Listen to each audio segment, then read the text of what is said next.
With this, Smoot. Josh just gave me an impassioned monologue about when he was first arriving in Jacksonville, the first team he was told that we don't like, it's the Titans.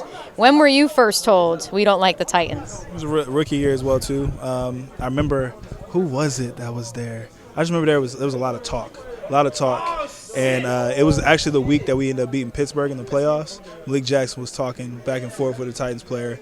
So we haven't liked them for a very, very long time, and that's how it goes. That's how it's been for about 7-8 years. So, I mean, it's definitely going to be a rivalry. It's going to be hard fought. Two good teams going against each other for sure. Last year, how that meeting went, both in Nashville and how it went here. When you look back on it, what does that say about it being a microcosm of this rivalry and being so close? I mean, we just trade each year. Each year is like they get the best of us, and then we get the best of them, and then we keep going back and forth. So that, like you said, is like a microcosm of what this rivalry really is. I mean, some teams gonna have a good days, some teams gonna have bad days, but we know what to expect from each other, and it's gonna be a good one on Sunday. Will Levis, how is he different than Ryan Tannehill? He's getting rid of that ball.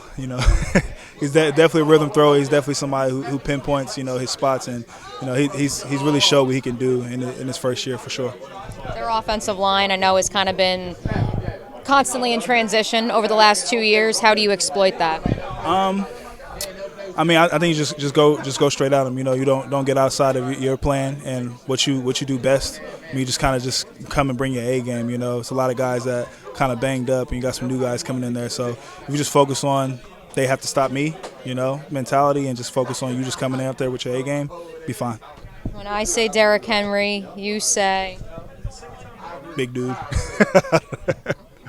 I mean, we already know what Derrick Henry has to bring. Every single time we play him, we know he's trying to come downhill, he's trying to run the ball. They're gonna give it to him 30, 40 times. It's just one of them weeks you gotta stop the run. So.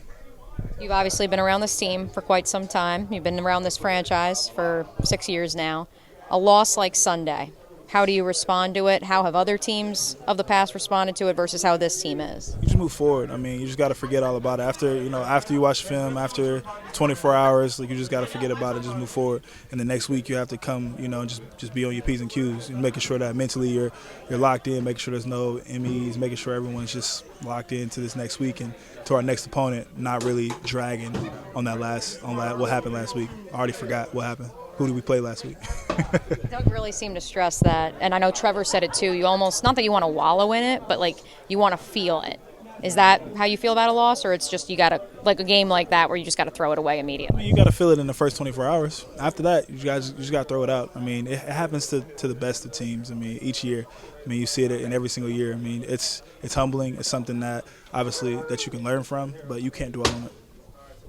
How have you seen 44 the last 3 weeks maybe take the next step?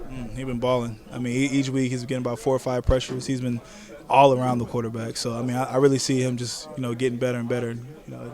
He just, I mean, as you can see, he's already a specimen. So, I mean, he's just running through everybody. So, I definitely see him taking an even bigger step next week for sure.